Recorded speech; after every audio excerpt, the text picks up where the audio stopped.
Hello and happy, beautiful day to you. Welcome back. Today we're going to be talking about mastering your mind and energy at an even deeper level and paying attention to those specific distinctions because just like a supercomputer, our minds are so advanced, and the more that we're clear on what it is we want to do with our minds, the more we're able to succeed at it. As we all know, with a computer, if you don't know what you're doing, it can feel very frustrating, but the more you know how to use it, the easier it is to achieve all kinds of things. And so the distinction that I want to share with you today is this, is that all of the time, we talked about, even on the last episode, we talked about all the time people want to slow down their minds. Now, you've probably heard somebody say before, oh, my mind is racing, I need to slow it down. But how many people have said before, my computer, I hope to slow down my computer. So we don't really want to slow down our minds. Instead, we want to shut off the things that we don't need running. Just like a computer, if we shut off the things we don't need running, and the other things can work faster and more efficiently. And the other thing I'll hear people say all of the time is that they need to quiet their mind. Now, if you think about it for a moment, do you really want your mind to be quiet? It might feel like it, but remember, that's also your intelligence. That's also ideas. That's also being thoughtful. It's also knowing what to think about. You don't want to say, oh, I can't think of what that is. I'm just drawing a blank. We don't want to tell ourselves to do that. But more and more, I see people telling themselves they need to quiet their mind. And when you stop and think about it, again, the mind listens more than we realize. We might think, as you hear that, you might think, oh, well, that's insignificant. But think about it in this way. Think about somebody takes a placebo, a fake treatment, and one person is told it can help with their symptoms of IBS, of irritable bowel syndrome. And so it can. Another person can be told it's going to have negative effects. So it can. And of course, if you've listened to past episodes, it is not just about belief. Research has shown that. We can see evidence of that.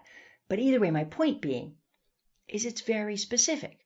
So if I'm telling my mind over and over and over that I want it to slow down, I just want my mind to slow down, or I want my mind to be quiet, that's not good, right? So I wouldn't tell myself that. I want my mind to work efficiently. I want my mind to stay sharp, to stay clear.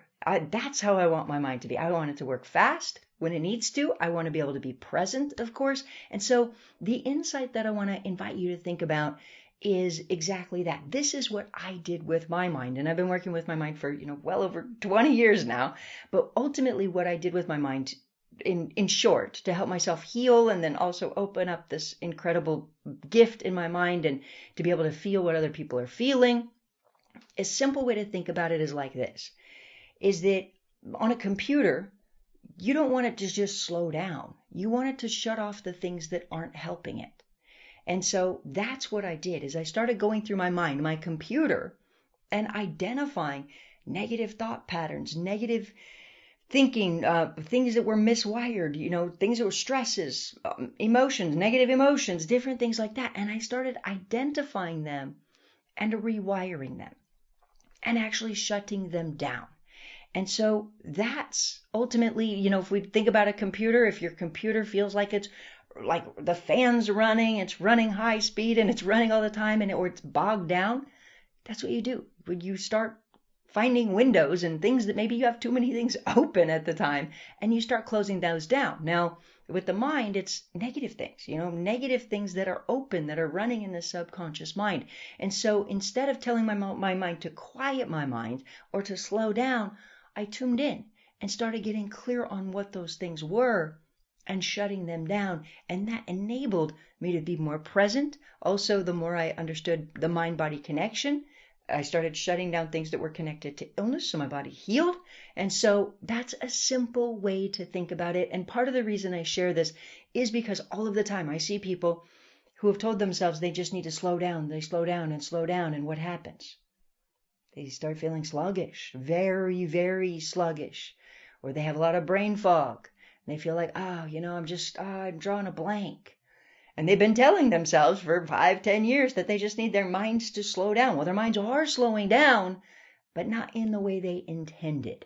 And so that's the insight that I want to share with you today is you want to really be specific in the way you work with your mind, just like a computer, just like anything else. Even if we're, writing a letter, you're specific with the letters so it makes any sense. And so we're driving a car, we're specific, or flying a plane, like anything that we do, there's specifics.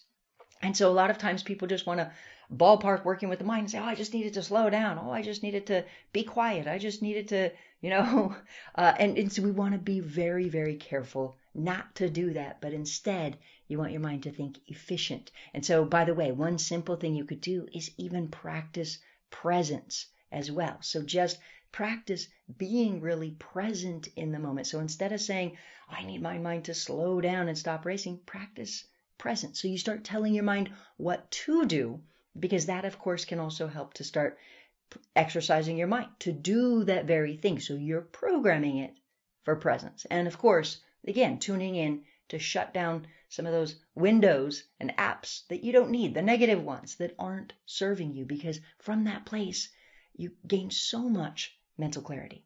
All right, so that's today's quick insight. And I want to ask you, please do make a point to hit the share button on this episode.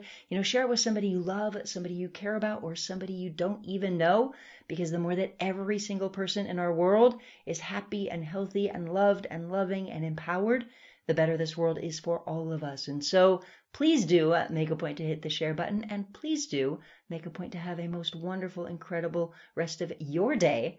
And I look forward to connecting with you on the next episode. We'll see you there.